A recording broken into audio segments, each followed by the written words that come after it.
the 5 pillars of Islam. Of course, to the average person who studies Islam, they like capsule descriptions of things. So therefore, to talk about the 5 pillars simplifies things. But you see, that's what later theologians or legal-minded people have pulled out of this material. That's not how, we saw how it all began. We don't have 5 pillars yet in the warning phase in Mecca. The 5 pillars really bubble out of the surah of the cow. And so for one of them here, pay the poor due. That will be one of the 5 pillars. Ultimately, it's going to be called zakat. That's one of the 5, not one of the first. But really, we're going to have the shahada, or the testimony of the faith, number 1. See if I can still get these. Number 2 is prayer, salat.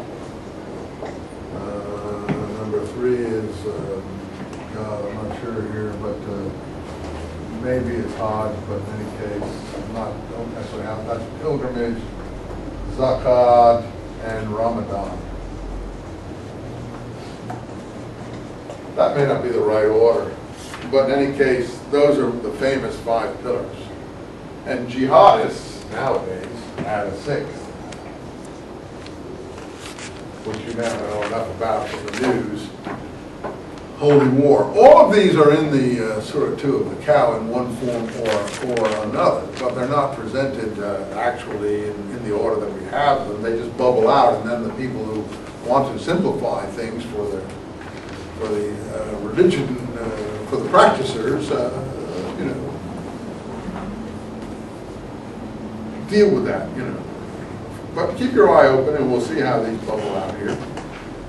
Establish worship. There it is, 43. Bow your heads with the bow. That's prayer. Now the question is the prayer direction that we'll get here. Establish worship may be, Shahada is the confession of the faith, the kind of established worship, but it really is the, what we had in the early surah, say God is one, the testimony of the unity of God, and that the prophet is his, that Muhammad is his prophet. Anyway, 46, you will meet your Lord, and unto him you are returning. We've heard that before. You're going to meet him in the judgment day. And then he goes on. Guard yourself against a day, 48. What day? Well, we've already had this in the early surahs, haven't we? And look at how he puts it again. What day? When no soul will aught avail another. You get the meaning of these things now? You begin to see them? What do you mean no soul will aught avail another? There will be no intercession for you. What will save you on that day? Good works. Your good works, what you've sent before you. That's it. So you see, as he says, and he always repeats this in different ways. He's got it pretty well down, but this is straight down the line works righteousness, isn't it? This is not, not faith may be part of works, faith and works working together, as the letter of James says, but this is down the line works righteousness. And this is not Pauline Christianity in any way, shape, or form, which is why Paul, I think, is never mentioned here. So I think this is, there's a succession here of anti-Pauline groups that have gone out into Syria, Iraq, down into the Arabian Peninsula. He's, in his own way, 5, 6 centuries later, come in contact with the inheritors of groups of that kind. I don't know if it's direct or indirect, but you see, the fact that he doesn't know Paul means that these groups had already thrown Paul out of their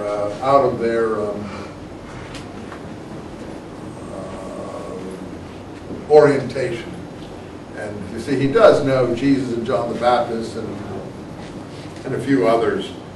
I'm not sure he knows very many other apostles per se. I don't think he mentions many, if any, of the apostles as such. But he does know John the Baptist and Jesus, which is why I think it's Baptist groups that have been encountered. But he certainly doesn't either know or want to talk about Paul. But as I told you last time, he uses the same innovation that Paul uses. That is to attack the people who came before him. He said he's going back to an earlier form, the pristine purity of Abraham. And Abraham, Paul questions, as I told you, in Galatians, Romans, and Hebrews, how was Abraham justified, made righteous?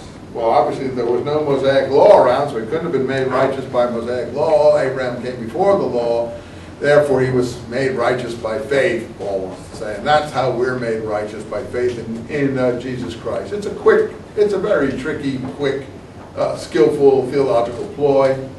It's good enough for the audiences that he is dealing with, and has been good enough for the last 2,000 years. And it creates the religion that we know as Christianity, because just like Muslims say Islam is the religion of Abraham, Christians say that Christianity is the faith of Abraham.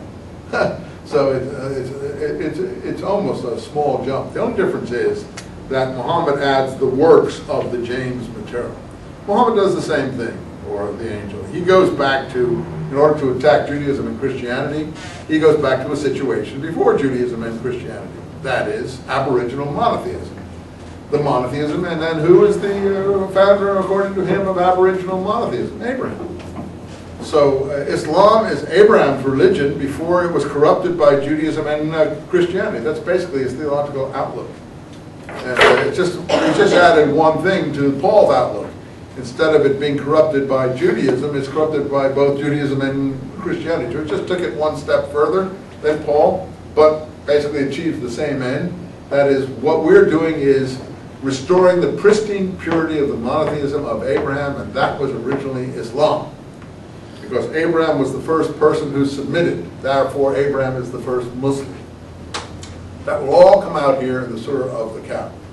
Did we see this in the other surahs, the early surahs? No, there's nothing of this. Nothing of this. Nothing about Abraham, nothing about submission, nothing about any of those things. This is something that occurs, that far scholars can say, maybe earlier in Mecca, gets very strong in Medina.